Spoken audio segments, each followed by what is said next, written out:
Hello everyone, welcome to my class. आज के इस लेक्चर में हम डिस्कनेक्शन अप्रोच के अंतर्गत प्रोटेक्टिंग ग्रुप्स पढ़ रहे थे। उसमें हमने कार्बोनिल ग्रुप का प्रोटेक्शन लास्ट वीडियो में पढ़ा था। आज हम पढ़ रहे हैं प्रोटेक्शन ऑफ एल्कोहल्स। यदि दो फंक्शनल ग्रुप्स हैं और उसमें हमें एल्कोहल ग्रुप को प्रोटेक्ट करना है तो उसके बारे में आज हम पढ़ेंगे। Alcohols may be converted to a range of derivatives to prevent their further reaction in the synthesis। जो अल्कोहल को है हम डिफरेंट डेरिवेटिव्स में कन्वर्ट कर सकते हैं, उसका अभिक्रिया ना हो उसके लिए। The choice of protecting group depends on the other functionality present within the molecule and the nature of the synthetic transformations to be performed. कौन सा प्रोटेक्टिव ग्रुप हम यूज़ करें वो किस पर निर्भर करेगा कि दूसरा फंक्शनल ग्रुप क्या है और कौन सा हमें रूट चाहिए या कौन सा सिंथेटिक प्रोसेस हमें चाहिए, उसके पर सब कुछ निर्भर करता है। There are variety of protecting groups for alcohol. सबसे पहले यूज ऑफ एसिटल्स। एसिटल के रूप में एल्कोहल का प्रोटेक्शन जो हमने कार्बोनिल ग्रुप के लिए भी किया था, उसी तरीके से हम अल्कोहल के लिए भी एसिटल ग्रुप में कन्वर्ट कर सकते हैं उसको प्रोटेक्ट करने के लिए। Acetals not only serve as useful protecting groups for aldehyde and ketones, they are also used in the protection of alcohols. Okay, commonly used acetals include, जो इनको हम यूज करते हैं कॉमनली, वो क्या है? टेट्राहाइड्रोपाइरेनल THP, जिसको बोल रहे हैं derivative, prepared from dihydropyran in the presence of an acid catalyst and the methoxy-methyl derivative MEM, जिसको हम बोलते हैं। और ये MEM डेरिवेटिव किससे बन रहा है? prepared by reaction of the alcohol with methoxy-methyl chloride under basic conditions। ठीक है, आगे आपको देखें ये अभिक्रियाएं दिखाई जाएंगी। Each acetal has similar properties to the cyclic acetals, जो हमने कार्बोनिल ग्रुप के कार्बोनिल कंपाउंड्स के अंदर हमने डिस्क्राइब किए थे, उसकी तरह ही इनकी प्रॉपर्टीज होती हैं। And is simply removed by treatment with aqueous acid. हमने पहले भी बताया हुआ है लास्ट वीडियो में कि प्रोटेक्टिंग ग्रुप्स का सिलेक्शन किस तरीके से होना चाहिए, आसानी से तो वो फॉर्मुलेट हो सके और आसानी से वो रिमूव किए जा सके। तो ये बहुत आसानी से रिमूव किए जा सकते हैं विद द एक्वस एसिड। ये देखिए, एल्कोहल प्रोटेक्शन एज THP टेट्राहाइड्रोपाइरेन, जो कि स्टेबल टू ऑक्सीडेशन है, रिडक्शन बेस है, और इसका डी प्रोटेक्शन हम बहुत ही आसानी से कैसे कर सकते हैं? एक्वस एसिड की अभिक्रिया के द्वारा हम इसको वापस रिमूव कर सकते हैं इस ग्रुप को। ठीक है। नाउ दूसरा हमने कहा था MEM में कैसे करेंगे हम इसको? मिथॉक्सी-मिथाइल क्लोराइड की अभिक्रिया के द्वारा। This is methoxy-methyl chloride in the presence of pyridine।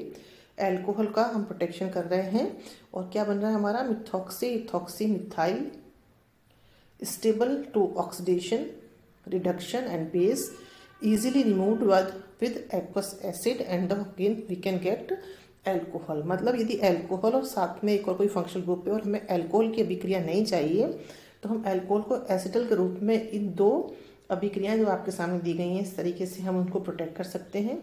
फिर हम उसको हमारे दूसरे फंक्शनल ग्रुप की अभिक्रिया प्राप्त कर सकते हैं सिंथेसिस के दौरान, एंड देन बाद में जब भी हम चाहें इसको रिमूव कर सकते हैं इस प्रोटेक्टिंग ग्रुप को with the help of aqueous acid. Okay, now ये तो in the form of acetals हो गया अल्कोहल का। Now use of ethers. Alcohols में be simply converted to ethers by nucleophilic attack on a suitable alkyl halide.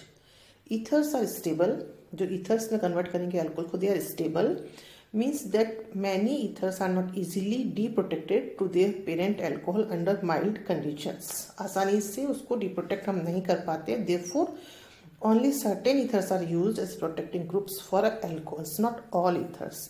For example benzyl ethers which are converted to alcohols under neutral conditions by catalytic hydrogenolysis, and tertiary butyl ethers which are readily hydrolyzed with dilute acids। Alcohols को हम ether के रूप में protect कर सकते हैं, परंतु ethers बहुत स्टेबल होते हैं और आसानी से वापस एल्कोहल पेरेंट एल्कोहल में कन्वर्ट नहीं किए जाते हैं, तो इसलिए हम कुछ ही ईथर्स का उपयोग करते हैं एल्कोहल्स को प्रोटेक्ट करने के लिए। एग्जाम्पल्स बताए गए हैं benzyl ethers and tertiary butyl ethers, जो कि आसानी से डिप्रोटेक्ट किए जा सकते हैं। आगे आप देखें इक्वेशन में कि किस तरीके से हम प्रोटेक्ट और डिप्रोटेक्ट कर रहे हैं। ये देखिए अल्कोहल का प्रोटेक्शन बेंजाइल ईथर के रूप में C6H5 CS2O, this is benzyl ether which is stable to base, mild acid, oxidation and reduction, और इसका डिप्रोटेक्शन हम कर सकते हैं और हमें वापस से अल्कोहल मिल जाता है। इस तरीके से आप देखें टर्शरी ब्यूटाइल अल्कोहल के द्वारा टर्शरी ब्यूटाइल ईथर के रूप में हम इस अल्कोहल का प्रोटेक्शन कर रहे हैं which is stable to base, mild acid, oxidation and reduction, और इसका डिप्रोटेक्शन कर सकते हैं हम, और हम आसानी से कर सकते हैं और हमें वापस से अल्कोहल, पेरेंट अल्कोहल मिल जाता है।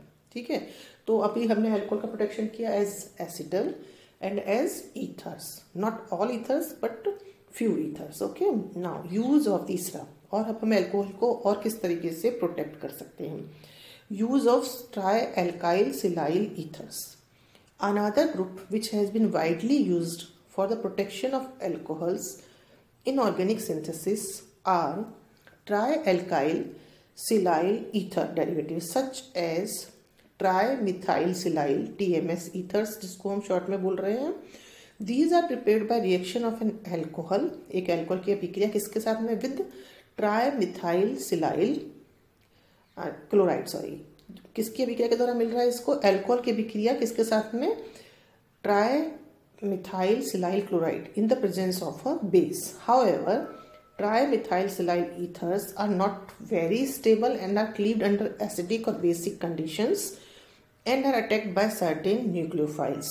ये अभिक्रिया देखिए आप, ट्राइमिथाइल सिलाइल क्लोराइड के द्वारा अभिक्रिया कराई गई है जिस अल्कोहल का हमें प्रोटेक्शन करना है, और बन क्या रहा है हमारा trimethyl silyl ether TMS, stable to base, oxidation and reduction, and this which can be easily deprotected to get the original alcohol or the parent alcohol। okay, तो in the use of trialkyl silyl ethers का protection के रूप में। now to overcome some problems a number of more bulky trialkyl silyl protecting groups have been developed। जो ethers के साथ में किया, ईथर्स के रूप में कर रहे हैं, उसके और ज़्यादा कुछ डिफिकल्टीज जो आती हैं उनको ओवरकम करने के लिए हम ट्राइअल्काइल सिलाइल प्रोटेक्टिंग ग्रुप्स का इस्तेमाल कर सकते हैं। मोर बल्कि कौन कौन से, tertiary butyl dimethyl silyl TBDMS जिसको बोल रहे हैं हम, दूसरा ट्राइआइसोप्रोपाइल सिलाइल TIPS, तीसरा tertiary butyl diphenyl silyl ethers जो आपके सामने दिखाई दे रहे हैं। तो देखिए आपके सामने आप स्ट्रक्चर्स बनाए गए हैं, tertiary butyl dimethyl silyl ether, इस तरह से हम इसको प्रोटेक्ट कर रहे हैं और देन उसके बाद में हम इसको डिप्रोटेक्ट कर सकते हैं। आप ये देखें, ये ट्राइआइसोप्रोपाइल सिलाइल ईथर के रूप में अल्कोहल का प्रोटेक्शन, और ये देखें तीसरा जो है आपका tertiary butyl diphenyl silyl ether के रूप में अल्कोहल का प्रोटेक्शन एंड देन डिप्रोटेक्शन। ठीक है, TBDMS ethers are more stable to hydrolysis than TMS ethers by a factor of 10⁴. So the steric bulk which renders the TBDMS group more stable than the TMS group also hinders the formation of an ether from tertiary butyl dimethyl chlorosilane. तो अब हम alcohol का protection 3 groups के तहत कर सकते हैं, 3 groups के द्वारा कर सकते हैं, as an acetal, as an ether और an tertiary as an dimethyl silyl ether. इस तरीके से हम कर सकते हैं। और डाइमिथाइल सिलाइल ईथर में हमारे पास बल्कियर ग्रुप्स के भी एग्जाम्पल्स हैं जो हमने आपके सामने बताए हैं। तो this is the protection of alcohols and the D protection of alcohols. That's all for today. Thank you so much.